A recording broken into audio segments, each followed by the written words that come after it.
तो बच्चों पिछले लेक्चर में हमने पढ़ा था कि सॉल्यूशन चैप्टर में राउल्स लॉ के लिए हमने एक कंडीशन देखी थी जिसमें हमारा विलेय भी क्या था, वाष्पशील था, और विलायक भी हमारा क्या था, वाष्पशील था। मतलब सॉलिड भी वोलेटाइल था और सॉल्वेंट भी क्या था, वोलेटाइल था। मतलब दोनों ही क्या थे, वाष्पशील थे। तो उसके लिए हमने ये देखा कि जो हमारा विलेय है, विलेय के विलेय मान लिया हमने कोई ए है और उसके द्वारा जो दाब उत्पन्न किया जा रहा है वो पी ए है, ओके। और जो हमारा विलायक है, सॉल्वेंट, उसके वो मान लिया बी है, उसके अणुओं के द्वारा डाला गया दाब था वो पी बी है। अगर हमने इन दोनों सॉल्यूशंस को मिला दिया था। मिलाने के पश्चात जो टोटल प्रेशर निकल के आएगा तो जाहिर सी बात है P A plus P B दोनों के दाबों का योग, पी ए के अणु के दाब प्लस पी बी अणु के दाब का जो योग होगा वो सॉल्यूशन के द्वारा क्रिएट किया गया कुल दाब होगा। ये कल हमने, और इसके लिए हमने एक इक्वेशन ड्राइव की थी। यहाँ पर हम ये भी जानते हैं, राउल्स लॉ ये कहता है कि जो हमारा दाब होता है किसी गैस के द्वारा या द्रव्य अणुओं के द्वारा डाला गया दाब उसकी सतह पे वो होता है उसके मोल फ्रैक्शन के समानुपाती होता है, ठीक है। तो हम ये पढ़ चुके थे। तो इसी आधार पर आप इसका ग्राफ से निर्धारण करेंगे। और उस केस में हमने ये देखा था, उस केस में कंडीशन ये थी कि हमारा जो विलेय था, विलेय के जो पी ए नॉट ए का मान था वो ज़्यादा था पी बी नॉट से। आज हम ये देखेंगे कि पी बी नॉट का मान ज़्यादा है तब हम कौन सा इक्वेशन प्राप्त करते हैं। तो आज हम उसको क्वेश्चन की कोशिश करते हैं। तो देखिए कल की कंडीशन ये थी कि हमारे पास 1 मिलियन के अणु थे जो ए हैं और इनके द्वारा डाला गया दाब जो है वो क्या है, पी ए, ठीक है। और ये अणु क्या है, बी, इनके द्वारा डाला गया दाब क्या है, पी बी। अगर हम इन दोनों को मिला दें, ओके, तो इसमें अणु ए भी होंगे, अणु पी भी होंगे, तो इनका दोनों का योग ही क्या होगा, P A plus P B. तो टोटल दाब क्या होगा, पी बी, ठीक। तो वही इक्वेशन हमारे पास है, PT total pressure of solution is equal to pressure of solute and plus pressure of solvent का जो योग होगा तो हमारा टोटल प्रेशर को रिप्रेजेंट करेगा। अब अगर हमने इसमें मान लिया हमने इसके x से मोल फ्रैक्शन है, इसके x भी मोल फ्रैक्शन है, तो हमारा जो राउल्स लॉ वो ये कहता है कि जो दाब होता है वो समानुपाती होता है आपके इसके मोल फ्रैक्शन, ठीक है। तो हमने पी ए बराबर करेंगे तो हमने ले लिया पी ए नॉट एक्स। इस तरीके से बी के लिए हो जाएगा पी बी बराबर पी बी समानुपाती एक्स बी।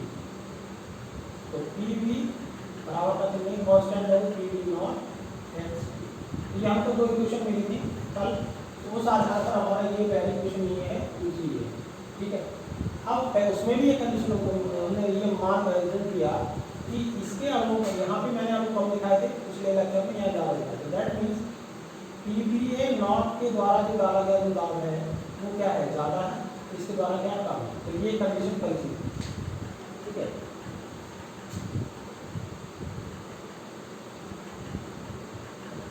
आज हम ये देखते हैं, कोशिश कर तब जब वो हमने वो इक्वेशन डाली थी और उन सब का मान इस इक्वेशन में डाल के देखा था तो हमको ये इक्वेशन पड़ी थी। उसमें भी हमारे एक्स रे और एक्स रे का मान जो था वो बराबर किसके था, 1 के।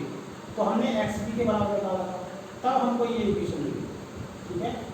अगर आपने घर पे ट्राई करते तो आप देखते कि अगर हम कंडीशन हो जाए हमारी then P B naught is greater than P A naught, ठीक है। यहाँ P A naught is greater than P B naught, यहाँ पर अगर हम कंडीशन बदल दें P B naught is greater than P B A naught, तब हमको क्या इक्वेशन मिलेगी।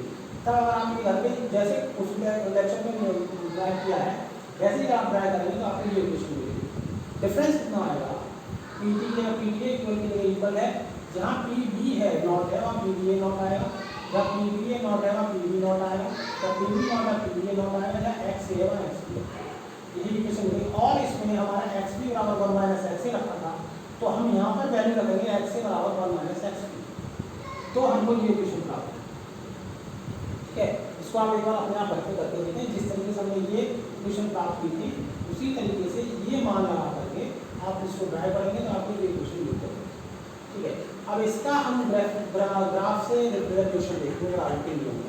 तो उसके लिए समीकरण 1 और 2 है वो आपकी इक्वेशन को फॉलो करती है y बराबर mx। कैसे? देखिए y आपका वैल्यू हो गई ये ये आपकी क्या हो गई y, m आपका क्या हो गया PA0, x आपका क्या हो गया XA। इसी तरीके से PB। तो समीकरण 1 और 2 कौन सी इक्वेशन को फॉलो कर रही है? y बराबर mx को। और जबकि समीकरण 3 आपकी फॉलो कर रही है y बराबर mx प्लस c को। तो y हमारा क्या हो गया PB, और c हमारा क्या हो गया PB, और m हमारा क्या हो गया और x हमारा क्या हो गया। ठीक है, तो अब अगर हम इसमें ये ग्राफ अगर खींचे और इसको y एक्सिस मान लें, इसको क्या मान लें x एक्सिस मान लें, और इस पर हम PA को रिप्रेजेंट करें और इस पर XA को रिप्रेजेंट करें, तो क्या होगा? ठीक है, और उसमें भी हम क्या कंडीशन करें कि ये बराबर हमारा PA0 इंटू XA है। उसमें भी हम जब XA का मान 0 होगा तो ये पूरी वैल्यू 0 हो जाएगी। तो PA बराबर 0 होगी, और PA बराबर 0 होगी तो PA बराबर 0 होगी तो कहाँ से मिलेगी? यहाँ पे ये इसका मान यहीं पे 0 है, XA बराबर 0। एंड अगर XA बराबर अगर हम 1 रखें तो 1 रखोगे तो PA बराबर PA0 हो जाएगा। तो PA0 हम इसको कहीं मान लेते हैं, यहाँ मान लेते हैं।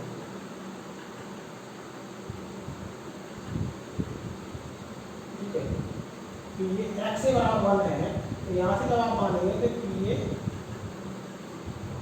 ठीक है, अब ये हम अगर सीधी रेखा मिला दें तो इस तरीके का हमको ग्राफ मिल जाएगा। अब इसी वैल्यू को अगर हम PB पे लाते हैं तो PB बराबर हमारा होगा PB0 XB। तो इफ XB इज 0 तो क्या होगा हमारा ये सब 0, तो PB बराबर मान दिया जाएगा। ठीक है, अब PB 0 हो जाएगी और PB को यहीं पे 0 मान लें तो ये एक्स यही ग्राफ बन जाएगा। तो हम उसको यहाँ न मान के हम क्या मान ले रहे हैं XB बराबर 0 यहाँ मान ले रहे हैं। तब ये क्या आएगा इस तरीके से, ये एक्सिस क्या होगा हमारा x, ये देखो x। ठीक है, और XB बराबर करते हैं 1। तो XB बराबर 1 कर दोगे तो XB बराबर 1 तो क्या हो जाएगा तुम्हारा? तो ये 1 हो जाएगा तो ये हो जाएगा PB बराबर PB0। हाँ, तो PB0 कौन से एक्सिस पे होगा? इस पे। लेकिन यहाँ क्या है PBA का वैल्यू जो है वो ज़्यादा है PB0, तो ये क्या होगा यहाँ पे कहीं मान लेते हैं कम। ठीक है, तो अगर हम इसको यहाँ से इस लाइन को 2 बिंदु मिल गए तो एक लाइन बना लें, ये बन गया, और इसके ये बिंदु मिल गया तो इसके यहाँ मिल गया।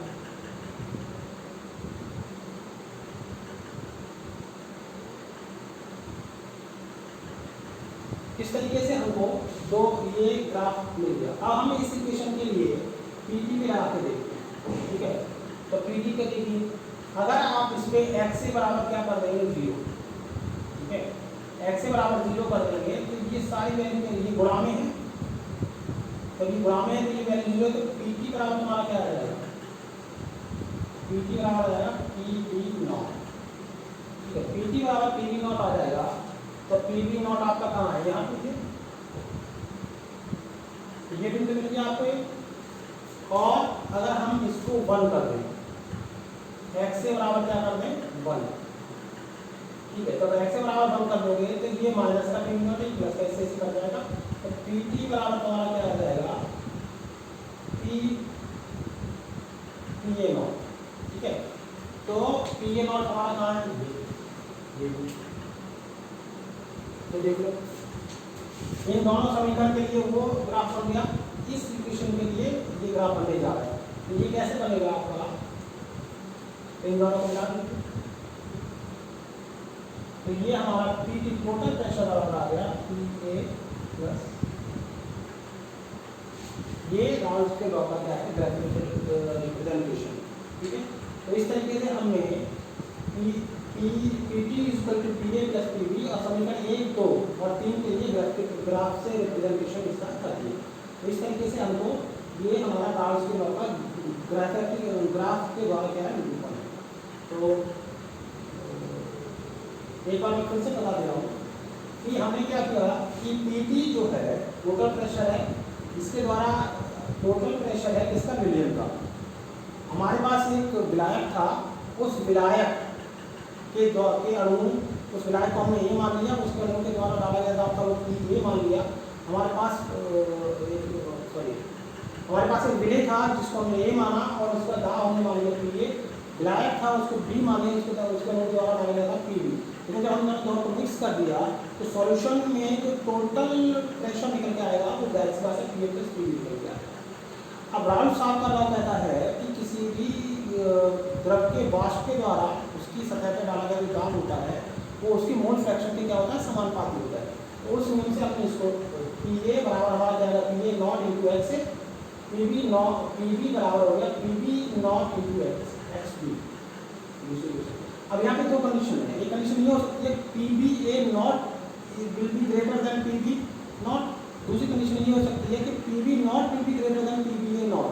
तो हमने पहली कंडीशन में PBA not was greater than PB not, तो हमने ये इक्वेशन प्राप्त की पिछले लेक्चर में हमने प्राप्त की थी। और हम जानते हैं XA plus XB equal to होता है 1 और हमने इसको XB के इक्वल टू निकाल 1 माइनस x पुट कर दिया। आज हम जो नई बात हम जो पढ़ने जा रहे हैं वो पढ़ेंगे कि यहाँ जो है PB not is greater then PBA not. तब हम क्या करेंगे, तब हमारी इक्वेशन ये मिलेगी जिस तरीके से उसमें सिखाया उसमें आप वैल्यू करोगे और x से बराबर हो जाएगा 1 माइनस XB, तब आपको ये इक्वेशन प्राप्त होगी। दोनों के लिए हमने ग्राफिकल इक्वेशन का यूज किया है, y बराबर mx एंड y बराबर mx प्लस c। तो ये वाली जो समीकरण तो इस इक्वेशन को फॉलो करती है, ये वाली समीकरण इस इक्वेशन को फॉलो करती है। ठीक है, अगर आप PA को y मान लेंगे और PA नॉट को m मान लेंगे, XA को x मान लेंगे, तो ये इसको फॉलो कर रहा है। ये दोनों y इस समीकरण को देखो तो PT बराबर आपका y एंड PB बराबर m, PB नॉट आपकी किसके c की वैल्यू के बराबर है, ये दोनों गुणांक है। तो ये देखो ये वैल्यू की गुणांक है, तो m हमारा हो गया x से x हो गया। ओके, तो इस तरीके से हमने ये ग्राफ उसको निरूपण किया। तो मुझे लगा समझ में आया।